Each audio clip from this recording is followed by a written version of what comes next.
What's up, guys? Welcome back to the channel. This is Phil's Guide to PsyD. My name is Phil Sarpon.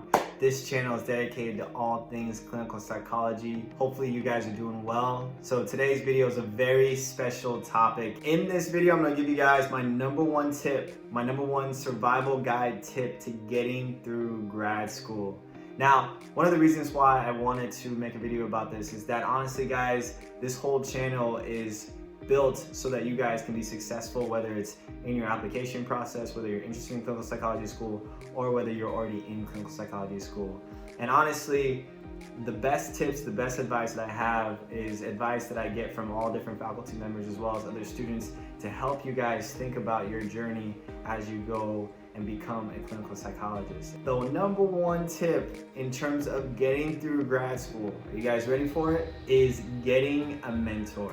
Now, I just jumped right into it, guys, and honestly, I can't say this and stress this enough. Getting a mentor in grad school might be the difference between you not doing as well as you want in your program and you successfully completing your program. And I know that might sound mind-blowing, but it's so true. There's so many times that people go into grad school thinking that they can do it all by themselves, and they realize that they really can't. One of the things that grad school will teach you is that it will humble you into realizing that you need help and that you have to ask for help and that it's okay to ask for help. Whether it's help from your classmates, whether it's help from the faculty members, you should get help because people are also willing to help you. They know how hard grad school can be and they know what some of the things that you're going through. And so don't be shy, initiate those conversations. Now, having a mentor in grad school, you can look at it from a couple of different angles. One way you can look at it is from a peer relationship angle, right? So you can look at the upperclassmen, whether it's the second or third or fourth years in your grad school program that are still students, but they're a little bit more seasoned, they're a little bit more experienced, and they still have a wealth of knowledge and advice that they can give you. You guys might be able to connect in a lot of different similarities where it can actually turn into a really good friendship. And so that is one thing that I recommend, whether it's in social hours that you're meeting the second years or whether it's social events that the school presents.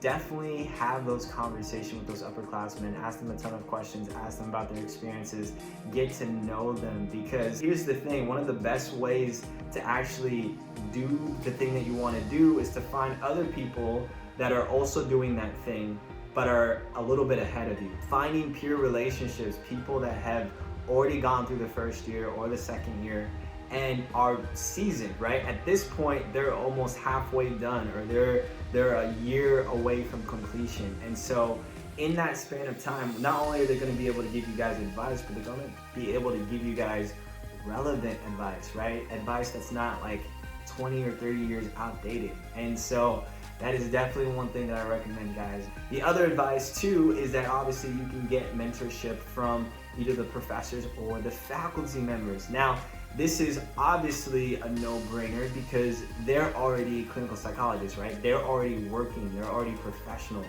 They've gone through the grad school, they've taken their licensure exams, they've gotten their postdoc. They are experienced, licensed clinical psychologists. So of course, they have a lot of information to give you as well.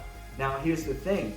When it comes to information or advice about the technicalities of grad school or the certain classes, they may not know, right? Because they may be 20 or 30 years removed from school.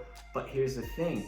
They do have a wealth of knowledge and a wealth of information when it comes to knowing other students, right? So if you were to present a problem to your faculty member, they may know another student that has gone through the same thing, and guess what? They can connect you, right? So they are the source in terms of connections, in terms of you coming with your interests, you coming with what you want to do, what your expectations are for grad school, and then being able to help and guide you along the way. Honestly, here's the thing, guys. If you can basically surround yourself with that support system, I think you're gonna be so incredibly amazed by how helpful that is for you. I know it may seem awkward, it may seem weird, you may be a little bit introverted in terms of initiating those conversations. When you're initiating with the upperclassmen, it starts with those social hours where you're just getting to know them and you're hanging out and you're talking and you're getting a feel for who might be a good mentor to you.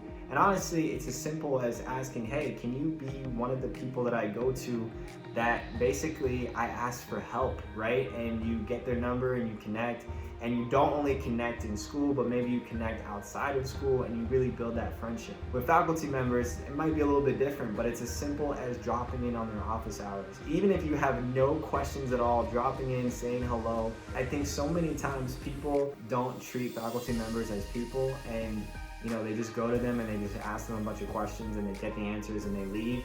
And it's like, no, your faculty members are people too, right? They have family members, they have interests, they have hobbies, they have lives outside of school as well. And so just dropping in or doing a little virtual call that's lasts for 10 minutes, I would encourage you guys, this is my number one tip for the survival of grad school, is giving yourself a buffer system and a support system that is invested in you, that wants to see you successful, and that wants you to do well. You'd be surprised by how many faculty members, hopefully you're in a school where the faculty members aren't there just to teach, but are also there to help their students, to train their students, to invest in their students.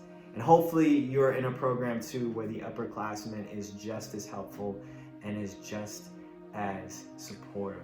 So with that, guys, I hope you guys enjoyed this video. If you guys have any tips or any advice that you feel like is a number one tip to surviving grad school, definitely put that in the comment section below. But if you like this video, definitely give it a thumbs up. And with that, guys, I will see you guys in the next video.